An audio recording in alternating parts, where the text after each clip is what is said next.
So what we're going to do today is add unlike denominators or unlike rational expressions.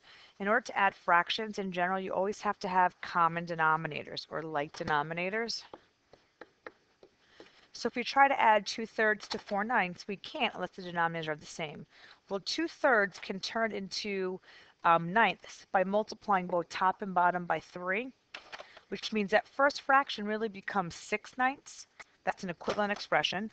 And 6/9 plus 4/9 is just going to give you 10/9. It's okay to leave fractions as improper, not a big deal. So what this down here says to you is bottom line is to find common denominators, you need to find the least common multiples or the least common denominators. When you try to add or subtract fractions with unlike denominators, you need to make sure you find the least common denominator.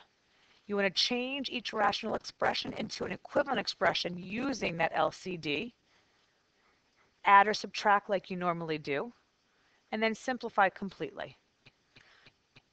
So this first one, we've got to get the denominators to be the same. So 7 and 3 both go into 21, which means if I multiply this left fraction by 3 and this right fraction by 7, I'm going to end up with 12 21sts and 14 21sts, which just give me 26 21sts. Right here is your answer. On the next problem, 9 and 5 both go into 45.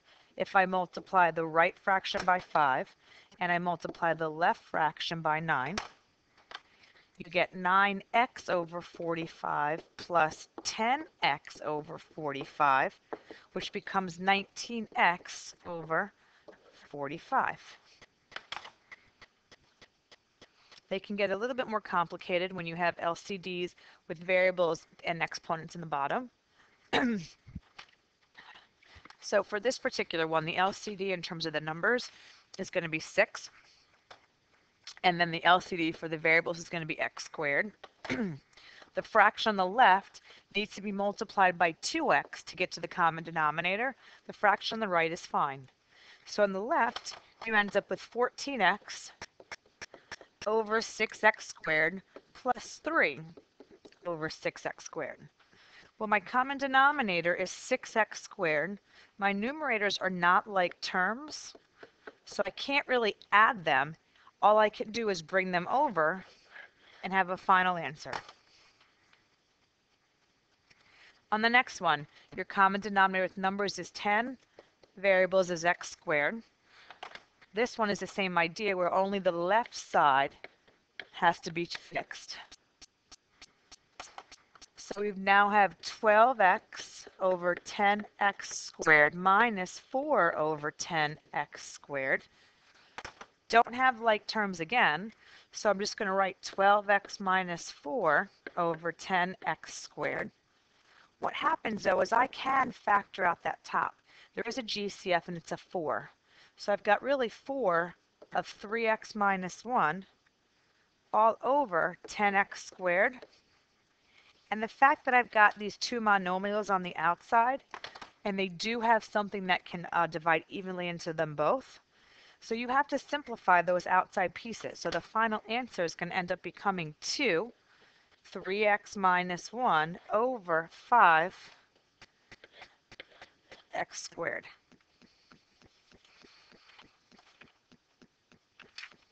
Okay. Next one, the LCD here is just going to be 3a, which means just this left-hand side has to be multiplied through by 3, but you can't forget that there's a binomial up top. So what's going to happen is it's going to be distributive property 3a plus 1 over 3a plus a minus 3 over 3a. Like terms tell you that I've got 4a's minus 2 over 3a, right? I just combined the like terms up here. And I can factor the numerator. It's got a GCF, which is a 2. 2a minus 1 over 3a. And now you're done. On the next one,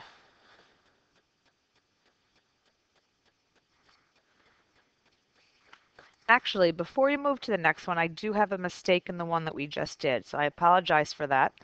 What actually happens is when I distributed, I didn't do such a great job. This should really be 3a plus 3, which then what happens is you get to have just 4a over 3a, and then the a's actually will cancel out, and it's just going to be 4/3.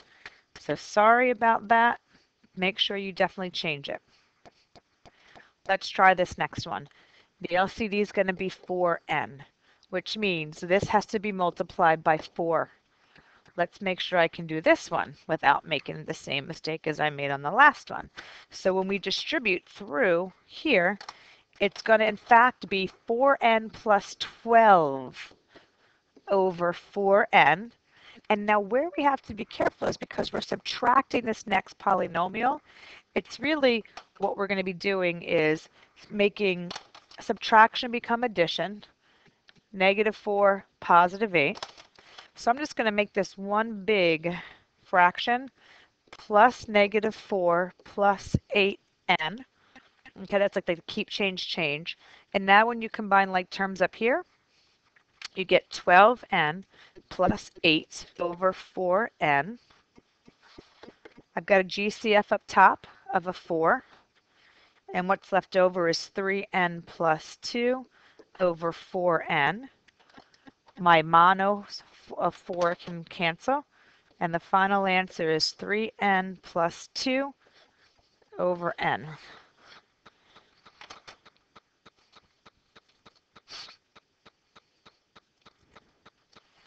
I'm going to skip a couple of these because they're all very similar. So I'm going to skip these next two.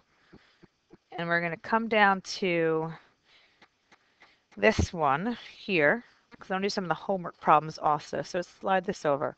I'm going to work on this one over here where the LCD becomes 20 b to the second, which means this fraction has to be multiplied by 5. This fraction has to be multiplied by 4b.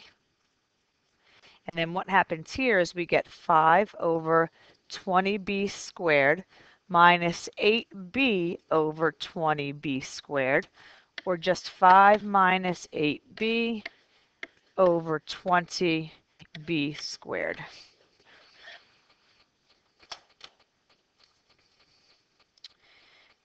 I think, let's go for this next one, and then I'll look at some of the ones from the homework. So this next one, the LCD is going to be 3x. So this has to get multiplied by 3 and 3. We're going to write this all over one line. We know the common denominator is 3x. So we've got 4x plus 3, which is the first numerator, and 6x plus 3, which is the second. This becomes 10x plus 6 over 3x. We can factor out a GCF of a 2 and get 5x plus 3 over 3x, and now we're done. Two more that I'd like to go over with you, but they happen to be on the homework. So on the homework sheet, the first one we can do together, why don't we do number, let's do number 6 together. Okay, so number 6, just kind of like number 5, but what's happening here on number 6 is your denominators are binomials, which means your denominators are separate packages. So the first denominator is m minus 2. The second denominator is m plus 5. The only way to make them balance out is for this second denominator to also get an m minus 2, and then this first denominator to also get an m plus 5. The idea behind here is that now we're going to balance out these denominators. So our denominator ends up being this binomial, or these two binomials of m minus 2 and m plus 5. And what we now have to do is multiply that first fraction by the m plus 5, and you get 2m squared plus 10m, and multiply the second binomial by that 3, which means you get 3m minus 6. This all definitely combines to 2m squared plus 13m minus 6, which looks like you have an AC problem, but we don't, because if we were to try to think of two things that multiply AC method to negative 12, but add to the middle term positive 13, nothing does that. So the fact that nothing can multiply to negative 12 and add to positive 13, that's your final answer. The next homework problem that I'd like to do, let's go to 8. And what's happening here on 8, let's drop this down a little bit, is I can actually factor this first denominator into 3m minus 3. And I notice that in terms of both denominators, they both share a 3, but this first denominator has a parenthesis where this second denominator doesn't. So this second denominator needs to get that m minus 3. So what ends up happening is my common denominator is 3, m minus 3.